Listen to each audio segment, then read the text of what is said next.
Olá, amigos, eu sou o Anderson Rodrigues. E eu sou Marcos Boschini. Hoje vamos tomar um chá com a jornalista e apresentadora esportiva que trabalhou em grandes emissoras de televisão no Brasil. Atualmente ela tem um canal no YouTube e faz vários projetos. Seja bem-vindo, seja bem-vinda, Renata Cordeiro. Obrigada, Anderson. Obrigada, Marcos. É um prazer estar aqui. Obrigado, boa Prazer tarde. É nosso. O prazer todo nosso. Renata, então, Portugal agora? Pois é, Anderson, olha que engraçado. Eu sou filha de português, portanto portuguesa, né? E meu pai tinha uma certa, talvez um certo amargor. Eu acho que ele passou fome aqui em Portugal, foi muito difícil. Então ele não tinha uma ligação com o país assim muito boa, né? Ele foi pequeno para o Brasil, mas a recordação dele era de uma coisa muito sofrida. E acabei pegando o visto como português e tudo mais, mas ele mesmo nunca quis voltar a Portugal. Ele já morreu há alguns anos. E aí, quando eu resolvi mudar de país, eu resolvi sair do Brasil, não exatamente por causa da violência de assalto. Eu me sentia violentada de várias formas, assim. Quando você assina uma televisão e você não consegue ver a televisão, você não consegue entrar em contato com a operadora, e a operadora te cobra 2 pontos quando você só tem um, quando você vai numa loja, você é desrespeitado, enfim. Eu acho que o Brasil é um somatório de violências, né? E Sim, aí a gente resolveu... Oi, desculpe. Eu tenho essa impressão também, a violência não é só a violência de agressão, de violência, né? A violência lá no Brasil, ela parece que ela está encrastrada num geral. Exatamente. E aí meu marido falou, vamos mudar do Brasil, você nunca teve essa experiência, ele já tinha morado fora em 2 países diferentes, além do Brasil. Eu falei, tá, vamos para onde? Eu falei, cara, eu sou portuguesa, eu conheço pouco Portugal, eu só tinha vindo com a minha mãe, depois que meu pai morreu. E aí eu vim para cá nessa expectativa de que fosse bacana, uma experiência nova, mas na verdade eu me apaixonei por essa terra, estou super feliz aqui. E realmente a ideia de voltar para o Brasil é muito difícil. Acho que eu vou ficar por aqui mesmo. Eu também, não pensei em voltar. Seu pai nasceu e ele já foi visitar a região dele? Eu fui. Logo depois do meu pai morrer, foi uma viagem até muito emocional, Marcos. Sim. Eu falei para minha mãe, eu falei, cara, porque não tinha nem 6 meses, assim. Eu falei, vamos embora conhecer a cidade onde meu pai nasceu. Minha mãe, porque meus pais eram velhinhos. Minha mãe tinha acho que 80 anos na época, meu pai morreu com 79, meu pai morreu com 87. E aí eu vim com a minha mãe e fui na cidade. Só que eu fui meio na maluquice, assim. Cheguei lá, não sabia nada. E umas senhoras estavam na rua, a gente parou, perguntou, e a mulher foi super simpática. Entrou no nosso carro, falou, toca pra casa de não sei quem. Aí chegava lá e perguntava, fulana, sabes quem é da família tal? Vou perguntar pra minha mãe. Ligava pra mãe, foi super assim, pitoresco, entendeu? E foi uma viagem muito emocional, mas eu agora, com o meu marido, eu quero voltar lá, é uma cidadezinha chamada Reigada, na Guarda. Sim. E eu espero conseguir achar parentes, sei lá, não sei. Não sei nem o que eu quero ir lá fazer, mas eu quero ir lá. Mas é bom conhecer as raízes, não? Sim, que legal. É um resgate muito interessante, né? Ele fez um caminho de ida e eu estou fazendo o caminho de volta. Sim. É importante, é um ciclo, vamos dizer assim. E eu acho que realmente quem conhece Portugal hoje é muito difícil não se encantar. Eu também. E agora sim, entendo o seu pai também. Provavelmente, pela idade assim, ele viveu na época de Salazar, não é? Não, ele foi para o Brasil entre a Primeira e a Segunda Guerra Mundial. Meu pai era muito velhinho. Então faz tempo. Mas era muita pobreza. E o norte tinha... As pessoas, pelo menos na época que eles foram, a cidade dele não tinha nem energia elétrica. Era tudo... É uma aldeia, então era tudo muito simplório e tudo mais, né? Então ele foi e realmente conseguiram vencer na vida lá no Brasil. E por isso ele tinha um carinho muito especial pelo Rio de Janeiro. Sensacional. Que legal. Renato, você já falou, você nasceu no Rio de Janeiro, certo? E o que te levou a interessar pelo jornalismo? Olha, eu sempre fui uma pessoa de comunicação, eu acho. de muito pequena, né? Talvez nem eu soubesse, mas enfim. Mas eu tinha uma outra aspiração, eu tinha vontade de trabalhar com crianças excepcionais. E aí eu fui ser voluntária numa escola para crianças excepcionais, para crianças com trissomia do 21, né? Que chama síndrome de Down. Sim. E ali eu achei muito legal, mas eu falei, cara, eu não quero fazer a mesma coisa todo dia. E a comunicação tem isso, você tem uma história nova a cada dia. Minha irmã acabou fazendo jornalismo, nós tínhamos amigos em comum. Esse amigo dela me convidou para trabalhar na televisão e lá eu fiquei. Mas foi uma coincidência da vida, assim. E foi assim que começou, então, a televisão? Foi, meu primeiro emprego já foi como apresentadora, eu tinha 20 anos apenas. E esse amigo me convidou para ser produtora, porque era para ligar, dar uns telefonemas, e eu achava que era ser secretária, mas na verdade, para você ver como eu era ignorante, era ser produtora. E a menina que ia ser apresentadora do programa, eles fizeram os pilotos e não deu certo, e aí eles chamaram todo mundo, assim, da mocinha do café, a filha do diretor, todo mundo fez teste. E eu passei. Só que eu só fiz um piloto, que a gente chama, né? Que é um teste como se fosse indo ao ar. Porque minha tia morreu, foi pro enterro, você vê, eu dava tão pouca importância para isso que eu preferia o enterro da minha tia do que fazer mais um teste. E aí esse maluco me botou no ar ao vivo aos 20 anos. Com zero experiência. Zero experiência. E sem TP, que a gente, aquilo que o apresentador lê, né, que é o teleprompter, e sem ponto. Quer dizer, se eu tivesse dado uma louca, assim, ninguém me parava, porque eu estava no ar ao vivo. Então, até hoje eu agradeço ao André Camarão. E foi no interior de São Paulo, porque eu morei uma época lá, foi exatamente em Campinas, no interior de São Paulo. Sim, nossa, é uma cidade grande, né? Campinas. Pois mas saudável. E você, quando se viu a primeira vez na TV, o que você achou? Eu demorei muito, olha que doido também, eu demorei muito para me ver, porque meu pai não era um homem de tecnologia, até pela idade, e ele falou, eu não vou comprar um videocassete. E eu fazia ao vivo. E, teoricamente, as televisões são obrigadas a ter, não sei te dizer se é por lei 24 horas ou um pouco mais, mas a televisão é obrigada a gravar tudo que vai ao ar. Porque vai que você faz uma denúncia de que aquela emissora falou alguma coisa de você, eles têm que ter ali uma prova, enfim. Só que a televisão que eu trabalhava não fazia isso, era um SBT lá de Campinas. Então eu não me via. Então acho que eu passei talvez assim uns 4 meses economizando dinheiro do meu salário para comprar um videocassete para conseguir me ver. Então, quando eu me vi, eu já estava no ar há um tempo, enfim, já estava curtindo fazer o que eu fazia. Mas fiquei horrorizada quando eu me vi, porque aí você começa a ver que a sua boca puxa para um lado, o seu nariz eu não sei o que, é uma meleca. E o jornalismo esportivo? Olha, eu fui... Que momento assim você foi migrando, porque a sua paixão pelo Flamengo, a gente já sabe. Foi isso que foi te fazendo... Não. Vender pro jornalismo esportivo? Na verdade, não. Meu pai sempre foi um apaixonado. Meu pai era judoca, sempre foi judoca e boxer. Meu pai sempre foi apaixonado por... ele era muito forte. E ele sempre foi apaixonado por esportes olímpicos. Mas a gente curtia aquela coisa assim. Na Olimpíada, a gente ficava lá, assistia tudo quanto era esporte que a gente conseguia, que na época não tinha TV a cabo nem nada. E ponto. E o Flamengo era uma paixão. Mas o Flamengo era uma... e eu peguei a época do Zico, então realmente era difícil não se apaixonar. Mas era uma paixão em si. Eu não era apaixonada pelo jogo de futebol, eu era apaixonada pelo Flamengo. Eu lembro bem desse período.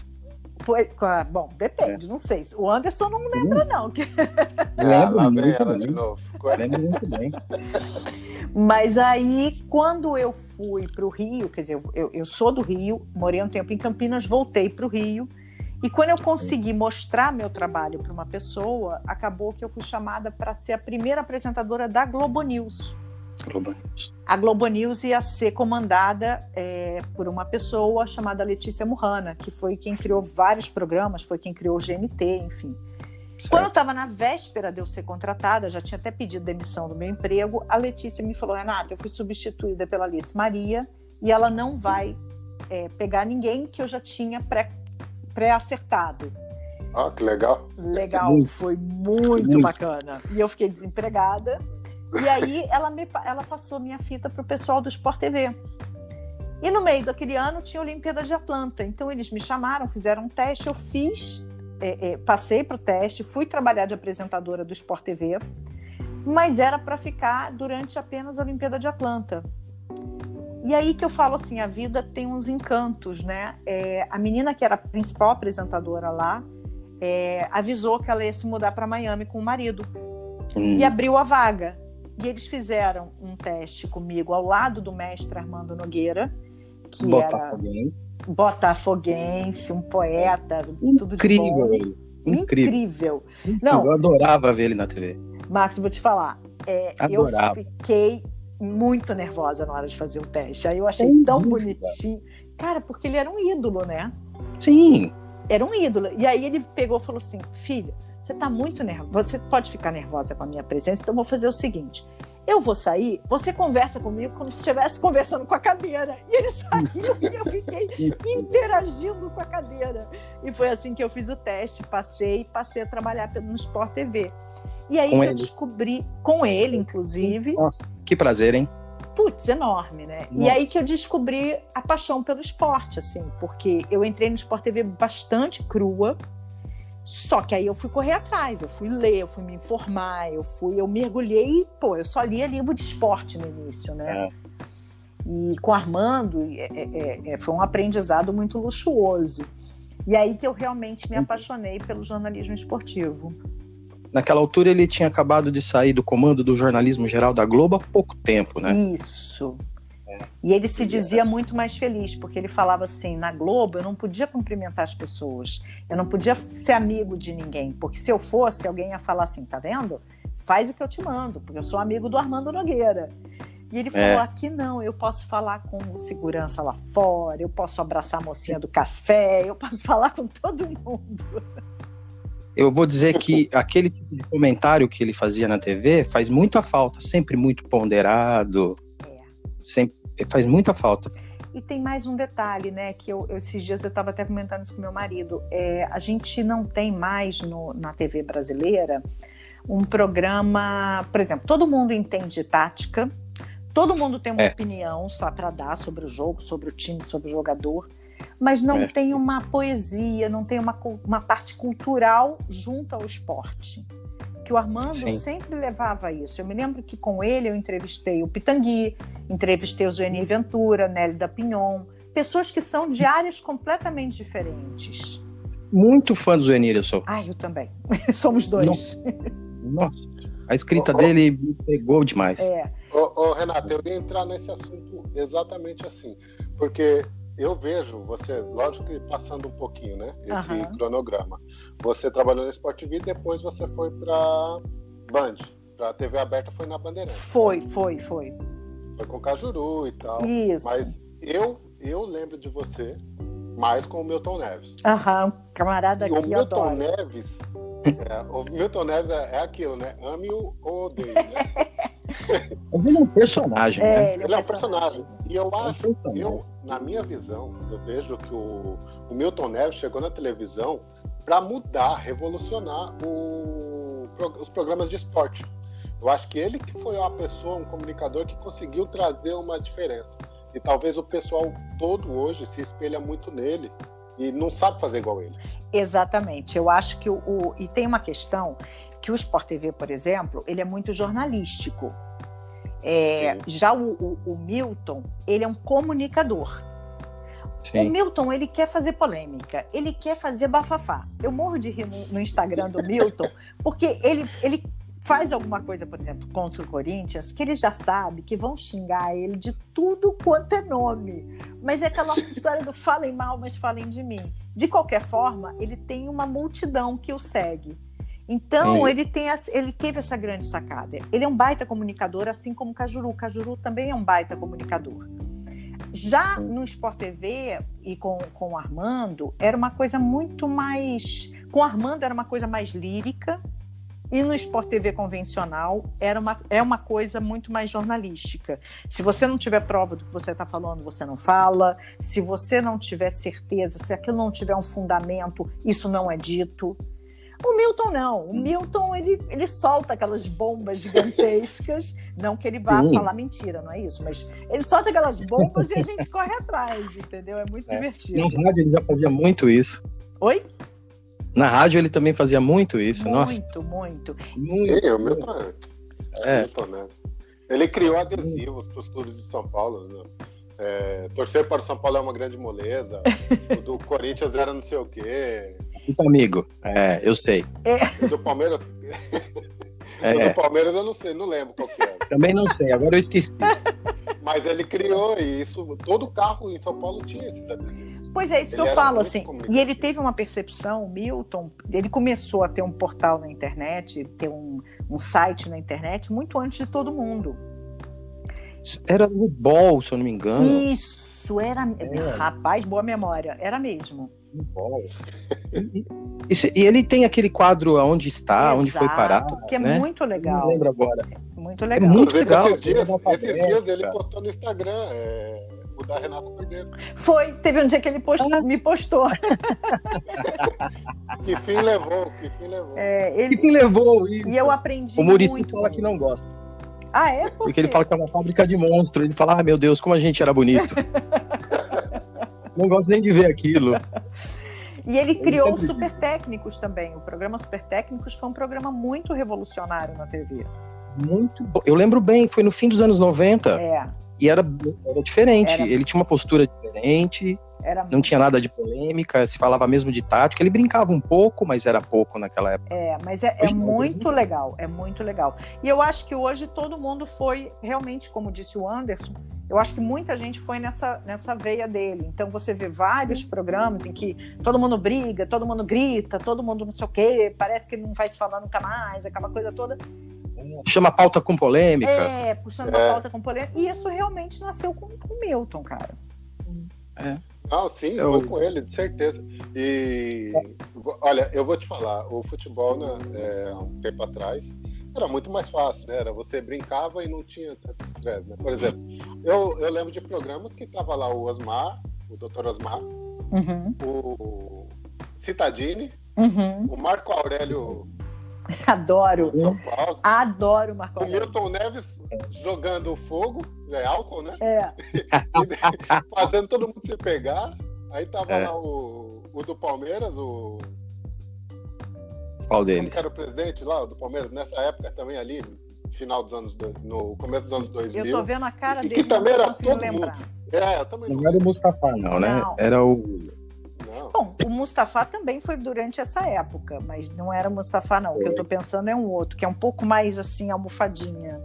Exato. Porque ali era uma briga todo dia. Todo domingo tinha uma briga. E o Milton, ele era muito bom nisso, né? Ele fazia a briga não acabar. Semana que vem a gente termina isso. E você já estava esperando o programa do próximo. Cenas dos próximos capítulos. Mas eu acho que tinha uma coisa também muito descontraída antigamente. Eu me lembro, por exemplo, do Renato Gaúcho se vestir de rei do Rio, porque realmente o Renato era uma figura e tal, com coroa, com cetro e tal. Se um cara faz isso hoje, é mascarado, é não sei o quê, bababá, e humilhou a outra torcida, você não pode humilhar o outro. Tem todo um politicamente correto aí que tornou isso um pouco mais chato, porque no futebol é muito divertido você ser politicamente incorreto em algumas coisas, né? Sim, eu vou dizer que era mesmo divertido. Era muito comum terminar os clássicos, por exemplo, Palmeiras e Corinthians. Você ia ali para a zona norte de São Paulo, ali na Vila Maria, aonde o Vampeta tinha a casa dele, estavam os dois times lá. Comemorando juntos. Na época os celulares não tinham câmeras, nem redes sociais. Vampeta, inclusive, agradece muito. Provavelmente que na época dele não tinha câmera no celular. Não. Eu já cheguei a encontrar o Wagner Love uma vez, que ele não conseguia. O Wagner Love não conseguia nem andar. Cara, o Wagner é da carreira dele. É um menino muito querido, mas por que ele se chama Love, né? Mas eu Foi na Copa, ele era juniores ainda. Ele era na Copa São Paulo. Foi na Copa São Paulo. De 90. Foi, Copa São Paulo. Ele era um menino, cara. Ele era um menino. Sim, Copa São Paulo de 2004 ou 2003. Ou foi 2003 ou 2004, porque quando eu conheci em 2004 e isso já tinha acontecido. Então foi. Ele não queria esse apelido, ele ficou bravo. Foi. Mas é por isso que pegou, né? Ficou bravo. Mas ele é muito legal. E o Vampeta, então, cara, sentar com. A gente fazia o programa, às vezes, com o Milton Neves, e depois a gente saía para jantar. Com o Luxemburgo, com o Vampeta, enfim, com vários deles iam jantar todo mundo junto.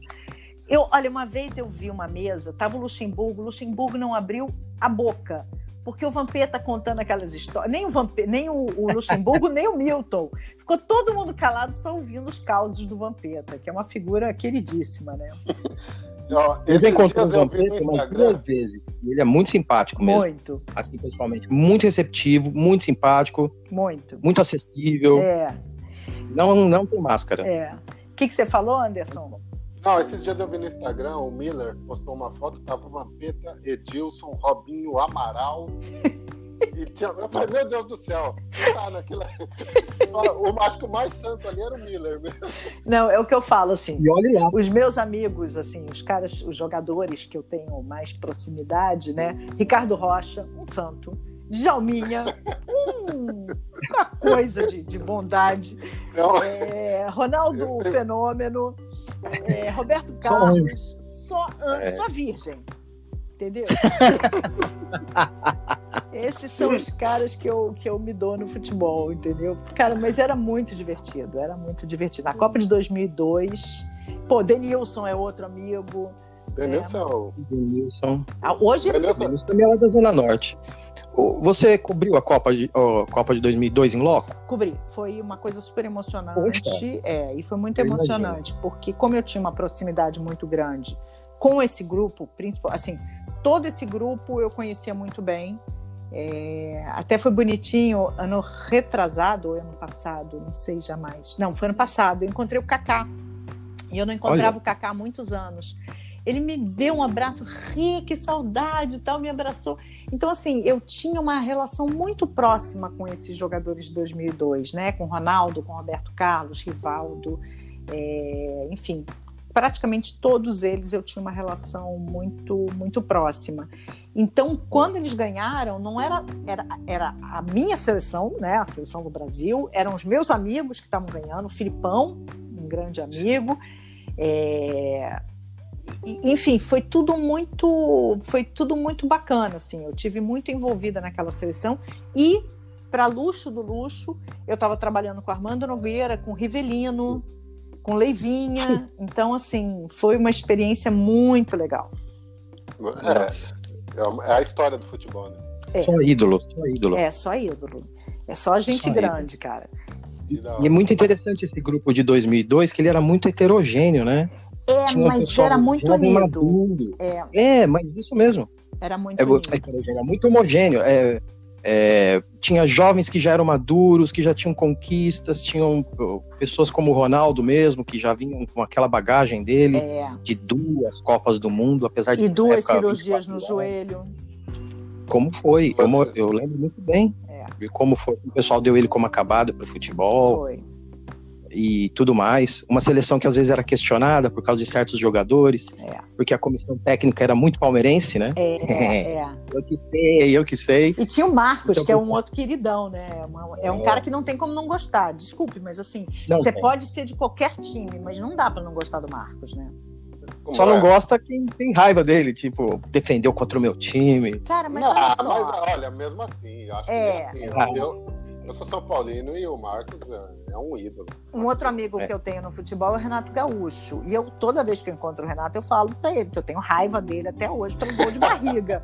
Mas, cara, não tem como não gostar do Renato, entendeu? Nossa, mas eu vou dizer. Mas aí você tem que lembrar daquela semifinal da Copa União contra o Atlético Mineiro.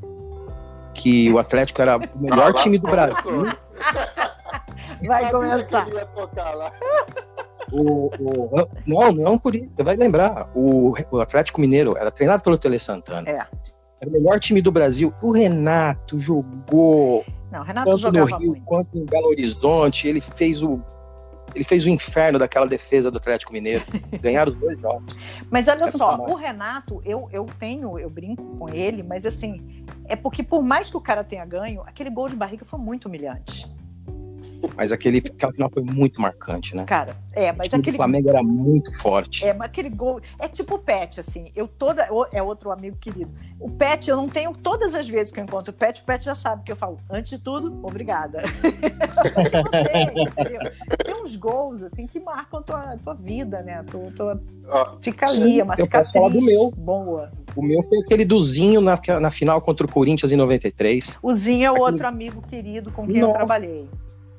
Aquele gol foi um dos mais marcantes da minha vida. Aquele gol, o pé direito, ele que é canhoto. É verdade, canhoto.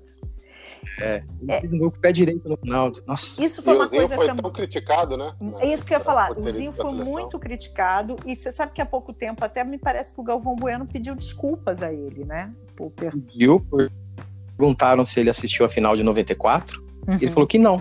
Porque eles lembravam que naquele jogo o Galvão bate nele o jogo inteiro. Ele falou, prefiro nem assistir. Olha que maldade. Aí o Galvão veio e se retratou. Realmente, o Zinho era um tremendo jogador. E você sabe que tem uma coisa assim que eu acho que o jornalismo esportivo me deu e que eu tenho que ser muito grata, porque eu tive a chance de conhecer figuras emblemáticas como Newton Santos, que eu não vi jogar, óbvio, mas que eu já li sobre ele. O Armando falava poesias a respeito do Newton, e eu tive a oportunidade de conhecer. Eu tive a oportunidade de conhecer o Guga, eu tive a oportunidade de conhecer e aí conviver com jogadores como o Mário Sérgio, meu amigo querido, que se foi no acidente da Chapecoense, Zinho, Leivinha, Rivelino, tantos que eu trabalhei, sabe? Tem tantas pessoas com quem eu tive a chance de dividir a bancada, que eu tive a honra de dividir a bancada. Capita, sabe? Que delícia que era conversar com o Capita, que divertido que era. Então, o Carlos Alberto. Carlos Alberto Torres. Então, assim, por tudo isso, eu tenho muito a agradecer ao jornalismo esportivo. Eu imagino. Fora o Zico, que você já disse que é o grande ídolo, assim, para você, tem algum outro jogador? Ou todos eles, assim, sempre foram... Você se sentiu muito feliz e reconfortada de ter prazer de entrevistar? Ou o Zico sempre foi só o Zico? Cara, engraçado, eu nunca tive ídolo, assim, de botar foto na parede, tá? Mas tinham 2 caras que, para mim, eu sempre tinha um carinho muito especial, assim. Um era o Chico Buarque, que eu tive a chance de conhecer também através do futebol, porque ele jogava no Politeama, eu tinha amigos que jogavam no Politeama, eu fui no Politeama e a gente, por eu gostar de futebol, a gente ficava batendo papo, e é uma pessoa incrível, que eu gosto muito. E o outro era o Zico. E o Zico, eu me lembro que a primeira vez que eu entrevistei o Zico, estávamos só eu, ele e o Armando Nogueira. Poxa. Pois então eu tive o privilégio de entrevistar o Zico com o Armando. E, cara, falei pra ele que eu era flamenguista e tudo mais. Aí ele me levou no escritório dele, pegou um livro, assinou, me deu. Inclusive, eu trouxe, óbvio, esse livro para Portugal comigo. E aí, logo assim, uns 3 dias depois, eu fui fazer uma matéria pelo Sport TV e encontrei o Zico de novo. E aí eu, feliz da vida, né, que encontrei o Zico e tal, aí ele virou pra mim e falou: "Oi, Renata." Cara, na hora que ele falou meu nome, eu falei, liguei pra minha mãe, falei, mãe, o Zico sabe meu nome. Cara, foi incrível. E foi assim, eu acho que foi a única pessoa que realmente eu tive essa sensação. Mas o Zico é uma coisa curiosa, gente. Eu não sei se vocês já tiveram a oportunidade de estar com ele. Não.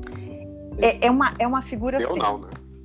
Ele é uma figura assim, por exemplo, ele ia lá no Sport TV da entrevista, tinha gente que antes dele chegar, porque grande coisa, essa porcaria desse Zico, não sei o que, bababá. Quando ele chegava, Zico, tira uma foto comigo, porque ele tem, cara, ele tem um carisma, ele tem uma coisa tão especial, mas tão especial.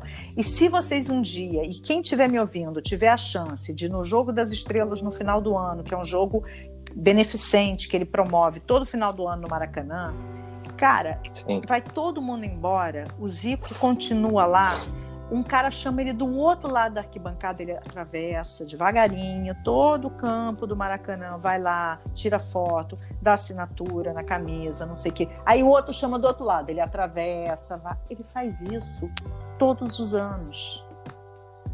Mas eu acho que o Zico tem muito. Todo mundo que eu conheço, que eu vejo, né? Que eu conheço, não. Que onde eu vejo, vou buscar, diz muito isso do Zico.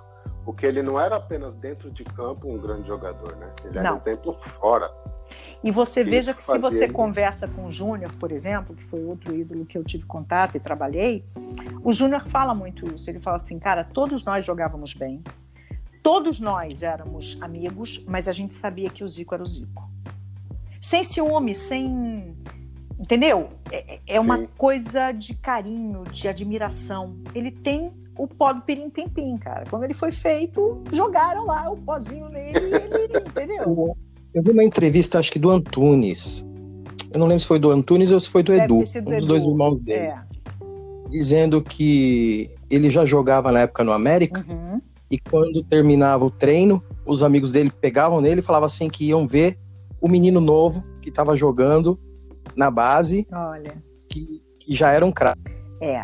O Zico diz que o Edu jogava melhor do que ele. O Edu brinca sempre comigo. Mas os dois dizem que o Antunes é melhor. Ainda tem mais essa. Mas o próprio Edu brinca comigo. Ele fala assim, você gosta do Zico, mas você não me viu jogar, porque eu era melhor do que ele e tal. O Edu é muito simpático, é muito doce também.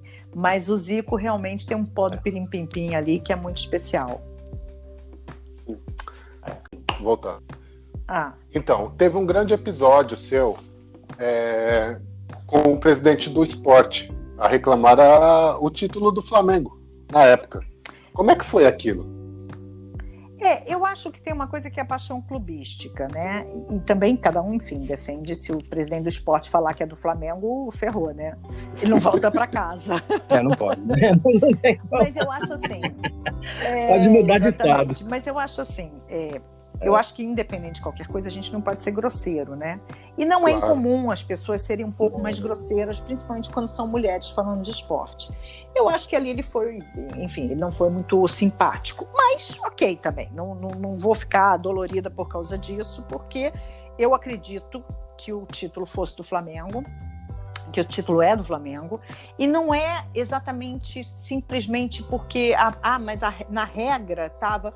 Sim, mas teve uma pessoa que assinou esse contato com a CBF, que a gente sabe que não era isso que estava acordado, mas ele assinou por trás dos outros cartolas. A gente tem muita história de bastidor que você sabe, porque você conhece algumas pessoas e também porque o Armando Nogueira me contava certas coisas. E o Armando sempre defendeu que o título era do Flamengo. Então... a minha opinião é essa e vai continuar sendo essa, vou morrer dizendo isso, e não é porque eu sou Flamengo, realmente não é. Sim, e é da Copa União, não é? Isso. De 87. Porque, na verdade, naquele ano, a CBF tinha dito que não ia fazer o Campeonato Brasileiro. E não aí houve uma liga que tinha os melhores times do Brasil, e essa liga fez um campeonato. Aí a CBF, percebendo que ela podia perder seu status e que eles podiam criar uma liga e depois não querer mais fazer um campeonato da CBF, resolveu fazer um campeonato no meio do caminho com outros times, entre eles Guarani, outros times que eram considerados de menor torcida, né? Não tem menos importância, porque paixão não tem isso, mas eram considerados times de menor torcida. E aí, no final...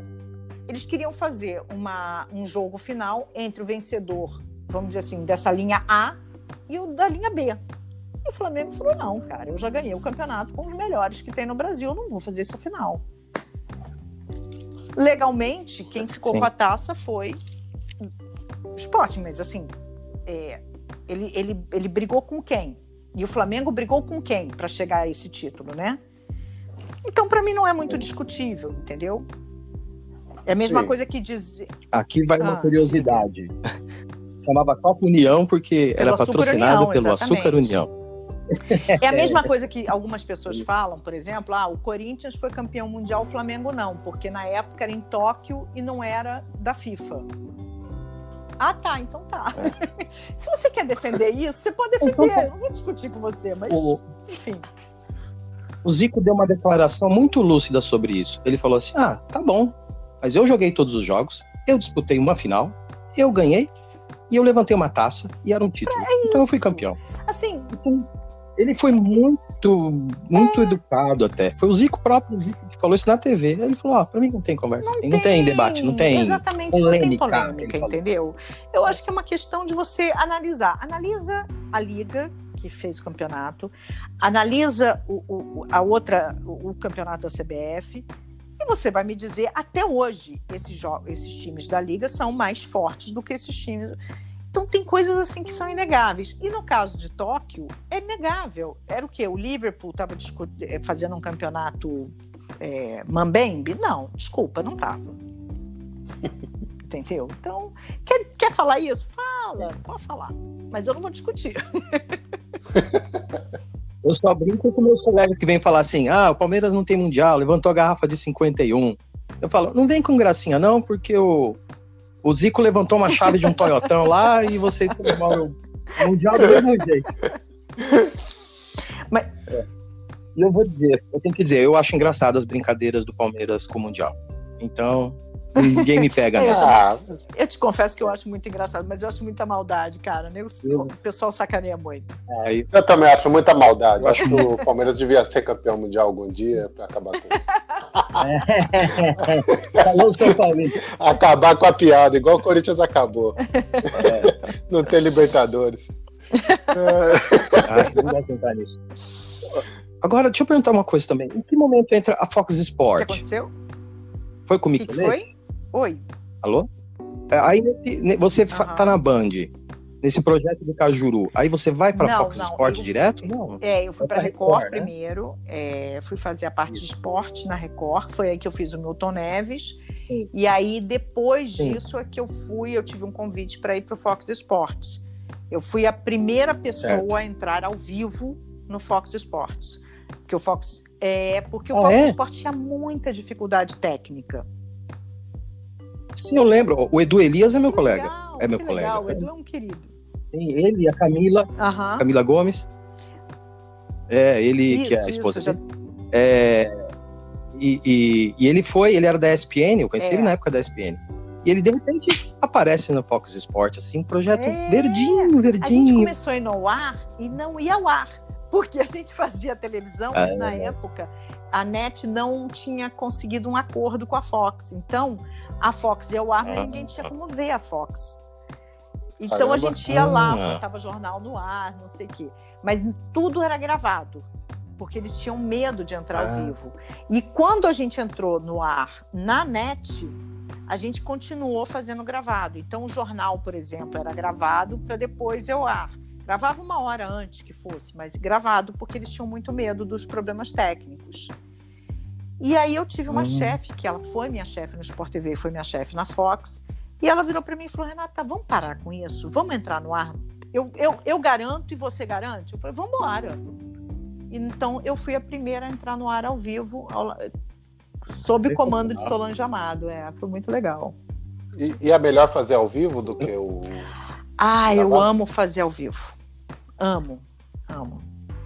Aquilo que foi, aquilo não foi, tá tudo certo, entendeu? Eu acho que isso faz mais história, né? E tem uma adrenalina gostosa, entendeu? Você fazer gravado, não sei, não é a mesma. A vida é ao vivo, né? Exato. Só se for um tema muito específico, né? Uma matéria muito específica. A não ser que seja uma reportagem, alguma coisa mais séria, né?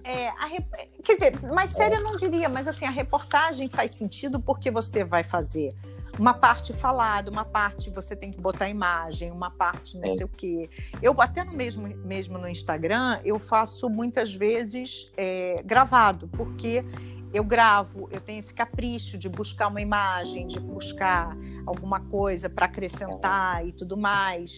Então, eu muitas vezes faço gravado e em minutos eu edito e boto no ar. Tudo bem, mas eu gosto do gravado por isso. Mas no mais, não. O gostoso na vida é ao vivo. Exato.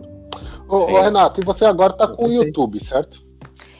Eu comecei um canal no YouTube e a plataforma que eu estava parou de funcionar, porque eu entrei numa plataforma para jornalistas, e eu vou reabrir agora o meu canal no YouTube, mas é uma questão de tempo. Ainda está lá no YouTube, se você procurar, ainda tem algumas matérias que eu fiz aqui em Portugal. E eu acho, sei lá, se você me perguntar assim, às vezes as pessoas dizem, mas esse negócio dá dinheiro, não dá dinheiro. Cara, a única coisa que eu sei fazer na vida é contar para os outros o que eu vejo, o que eu estou vivendo, o que eu estou... Então é isso que eu gosto de fazer, é por isso que eu estou fazendo esse canal no YouTube. O dinheiro, se vier, é com consequência, né? Sim, como consequência. Dinheiro é sempre bem-vindo, né? Mas, assim, é a paixão da comunicação mesmo, né? Que legal, que legal. Incrível. E você faz Caminhos de Portugal, não é? Você quer reabrir no mesmo modelo ou diferente? Eu quero reabrir no mesmo modelo, que é Caminhos com Renata Cordeiro. Por exemplo, eu fui para a Espanha, eu botei algumas matérias da minha viagem na Espanha. Durante a pandemia, eu mostrei algumas coisas da minha casa. Eu falo, por exemplo, quando as pessoas... Tem um vídeo que eu acho muito bacana para quem vem para Portugal a primeira vez, que mostra como é que você acabou de chegar. Onde é que você Eu vi esse. Você sai do aeroporto, né? Você sai daquele portão, você vira para cá. Isso. Que eu acho que é muito bom para quem chega num país, você saber assim, você vira, compra o seu chip ali, você compra o seu metrô ali, enfim. Eu quero para pessoas que moram aqui, para pessoas que se interessam por Portugal. Eu gosto muito de história, então eu sempre falo muito sobre história. Eu fui ao estádio do Benfica, por exemplo, eu mostrei, porque eu achei um barato o tour pelo estádio do Benfica, é muito legal. Então eu vou mostrando isso, o que eu vivo, o que eu sinto, o que eu vejo. Eu quero compartilhar essas coisas com as pessoas. E eu acho bem legal, porque Portugal ele tem muita coisa pra gente ver, muita história, muita cultura. E às vezes o pessoal que tá aqui mesmo prefere ir para outro país ali e ver as coisas que poderia ter visto aqui. É verdade. É verdade. Pessoas não dão valor ao que tem aqui. Aqui tem bastante coisa, aqui tem muita coisa. Mas também às vezes fica preso só em meia dúzia de coisas, sabe? Que nem você falou agora, é a Praça do Comércio. Só vai naquele meia dúzia de pontos mais conhecidos e deixa de conhecer. E Portugal é grande, né? Pois é, e Portugal tem uma coisa que o brasileiro não conhece. Quando o brasileiro vem para Portugal, ele só vai a Coimbra, a Porto e a Lisboa. Ponto. A gente tem um litoral lindíssimo aqui em Portugal. A gente tem aldeias, a gente tem cidadezinhas, a gente tem, sabe, uma comida espetacular. São tantas coisas legais que tem em Portugal que eu acho que é muito maior do que o que as pessoas no Brasil imaginam. Sim. Sim. É muito comum dizerem assim, você atravessa Portugal em 6 horas. Mas isso Mas, poxa, você numa viagem até o Porto, a quantidade de cidades que, se você for parar para experimentar tanto a comida quanto conhecer alguma coisa local, você não leva assim 4 horas, por exemplo. Você leva uma semana. Pois é. No mínimo. E tem uma coisa legal aqui em Portugal, que por mais que o país, em termos territoriais, seja pequeno, a linguagem é diferente, a comida é diferente, a arquitetura é diferente, a agronomia é diferente, tudo é diferente com poucos quilômetros de distância. Então você vai descobrindo muitos Portugais em poucos quilômetros de distância. Isso é muito rico. E sem falar, cada igreja que você entra é um deslumbre. É um mundo diferente. É. Eu não sou religioso. Eu também não, mas amo entrar nessas igrejas. Cara, eu adoro. Também. É mesmo isso, você entra, é uma pintura diferente, é detalhes, um órgão gigantesco. Você tem. Em Évora, já foi até Évora? Fui, fiquei apaixonada por ela. A Capela dos Ossos, tem cada coisa, cara. E o andar na rua, essas cidadezinhas portuguesas, você anda na rua, tem um encanto, que assim, aquela janelinha pintadinha, a outra que não sei o que tem um detalhe, aí tem uma azulejaria diferente. É muito bonitinho. Eu acho Portugal um país muito doce. Eu também, gosto muito daqui. Sim. Eu também. Até por isso que Anderson, você escolhemos ele para viver, né? Fora a questão assim, você tem saúde que funciona, o SNS funciona, você tem Acho que educação, eu aqui não fui para a escola, não tenho filhos para a idade de ir para a escola ou para a faculdade. Mas eu tenho 3 filhos e eles estão aqui e não tenho problemas. Pois é. Então, assim, você tem segurança, você tem um certo equilíbrio, uma certa tranquilidade. Eu sou muito feliz por ter escolhido Portugal. E, particularmente nessa pandemia, eu sou muito grata por tê-la passado em Portugal. Olha, que bom. E vou até ser um pouquinho a mais aqui. Por exemplo, no Brasil, eu acho que eu nunca teria a oportunidade de falar com você. Nunca pensei nisso. Mas é verdade, Renata, é verdade. Aqui a gente tem um contato mais próximo, até com pessoas com diferentes classes sociais, com diferentes culturas, diferentes meios, ciclos de amizade, vamos dizer assim. A gente tem esse contato. A gente aqui fica mais seguro, né? Com a violência e de poder se abrir mais e falar com pessoas diferentes. É verdade. Eu acho que o Rio tinha isso antigamente. O Rio a gente sempre brinca, né? Porque você está na praia, você não sabe se você está do lado do Barão ou se você está do lado do Pobretão. Enfim, você na praia você convive com todo mundo. Mas o Rio, até mesmo o Rio, com esses últimos anos, você não conversa com as pessoas na rua, você não sorri, as pessoas estão muito agressivas. E o Brasil, acho que perdeu essa cordialidade que eu reencontrei aqui em Portugal. Muita gente diz que o português é bruto. Eu, particularmente, tenho poucas mais experiências para contar. E eu acho que o português, quando você chega num lugar e você fala bom dia, boa tarde ou boa noite, ele abre um sorriso para você, ele te trata bem. Sim. De maneira geral, assim, né? Claro que tem uma ou outra exceção, mas isso é no mundo. No mundial, né? Mas, assim, quando você faz isso, como eles são cordiais, como eles tentam te ajudar.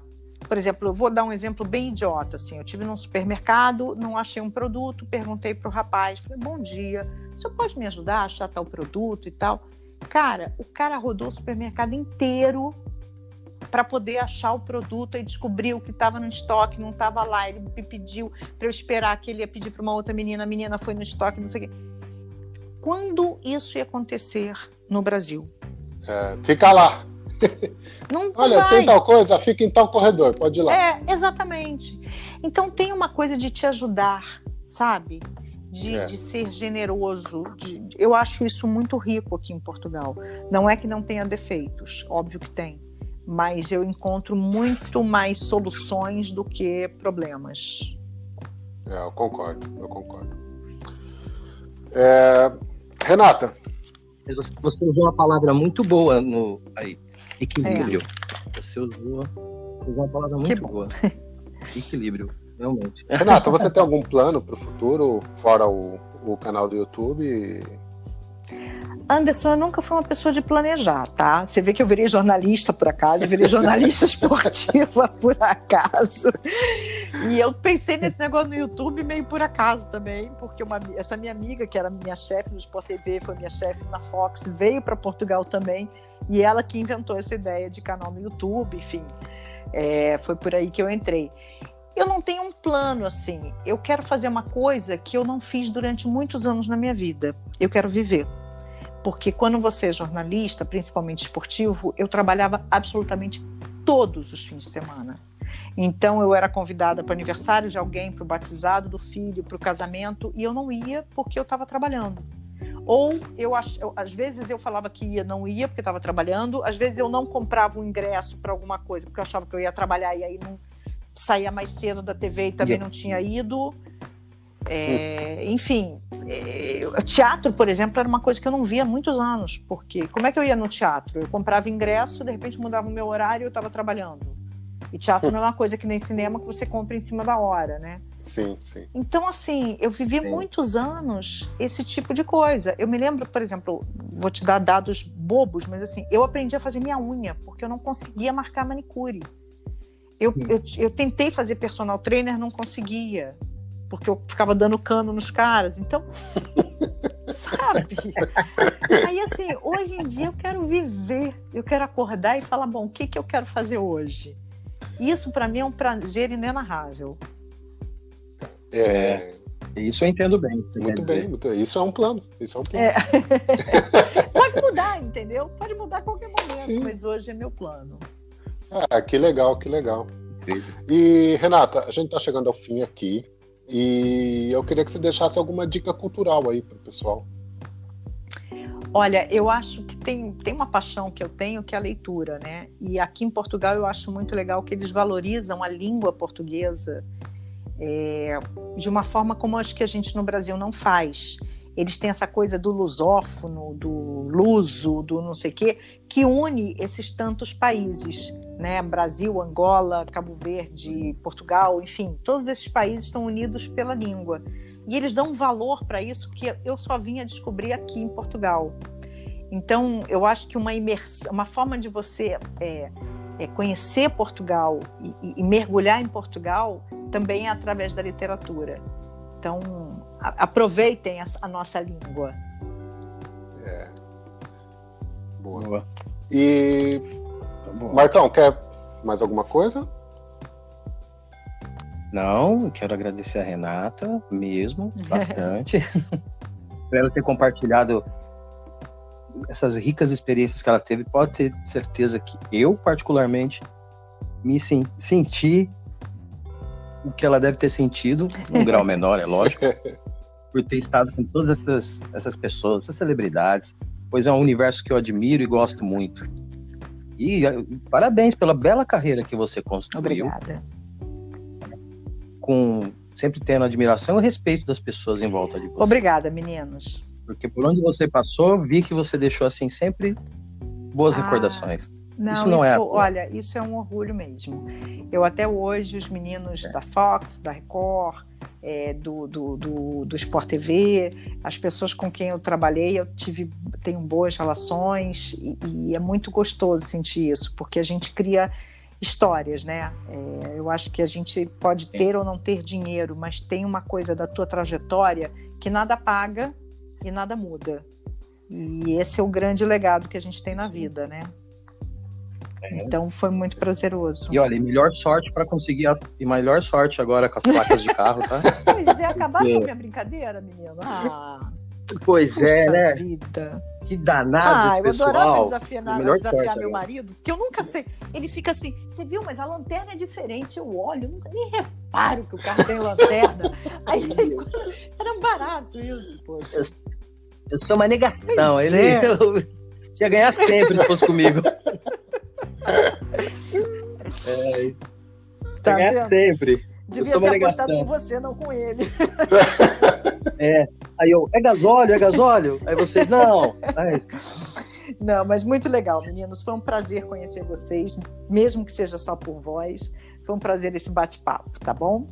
O prazer foi meu, o prazer foi nosso, na verdade. Foi meu também, muito obrigado. Renata, muito obrigado mesmo, muito obrigado. E um dia ainda vou comer sushi lá com vocês. Vai lá, vai ser bem recebido. Posso fazer uma pergunta? Agora, claro! Off total? É para um ou para os dois? Não sei. Por que a comida japonesa é tão cara aqui? Porque aqui o salmão é mais barato, o atum é mais barato, tudo é de maior qualidade nessa área, mas é tudo mais caro, muito mais caro do que no Brasil. Mas a mão de obra é mais cara. Ah, entendi. Sim, mas a nossa mercadoria toda vem de fora. É só o peixe que é daqui, exatamente. O arroz... Nossa mercadoria. Mas no Brasil também não é assim? Muito mas pouco. A gente tem mais fornecedores no Brasil. Entendi. Muito pouco. Tem muito produtor no Brasil agora. Entendi. Você consegue mais coisas. A Tozan mesmo é uma potência no Brasil. Porque eu vou te falar, eu comia comida japonesa toda semana. Aqui eu acho que eu comi uma vez só, 2. Entendeu? Porque eu acho muito caro. Olha, um exemplo é o shoyu. O shoyu aqui vem do Japão. O nosso lá era produzido no Brasil pela Sakura. E tanto que se você pedir o shoyu in natura do jeito que ele vem aqui, chegar no restaurante, você vai ver que ele é muito mais salgado. No Brasil ele já vem misturado e tal. Aqui e tem até o light no Brasil. Exato. Aqui geralmente os restaurantes colocam água, que é para diluir, porque senão fica muito grosso, muito salgado. Aqui tem o sem glúten.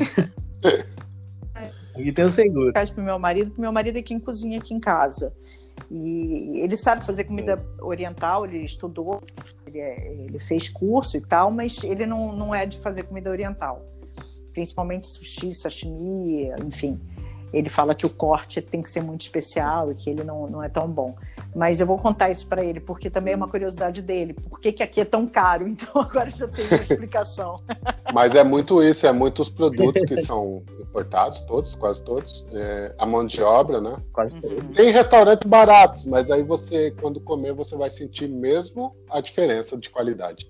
Entendi. Vai mesmo sentir a Vera. Tá certo. Muito obrigada, meninas. Pessoal, foi um prazer. Hoje a gente falou aqui com Renata Cordeiro, flamenguista. Falou aqui com o palmeirense, que não tem mundial. Com o São Paulino, primeiro tricampeão brasileiro. Nossa! Você vai deixar isso barato? Maior campeão do Brasil. Eu tinha que soltar essa. O maior campeão do Brasil por fax. Mas você vai deixar isso barato, Marcos? Nunca deixa. Não tem problema. Ele é São Paulino. Ele não conhece 3 jogadores do São Paulo. Nem sabia que precisava ser jogador. Ele não sabe nem quem é o técnico. Meu irmão, mas vou te falar, o São Paulo tá tão mal. São Paulo tá tão mal. Que eu acho que nem o Diniz sabe quem é o técnico de São Paulo. Boa. Deu tempo de procurar no Google, né? Eu te conheço. Ó. Renata, muito obrigado. Foi beijo, muito bom. meninas. Papo bem descontraído. Que bom. E até a próxima. Quando for ao ar, manda para mim o link. Pode deixar. Vou marcar você no Instagram e tudo. Então tá bom. Beijo. Tá bom? Obrigado, Renata. Obrigado, Marcão. Abraço, pessoal. Um abraço. Fica bem. Tchau.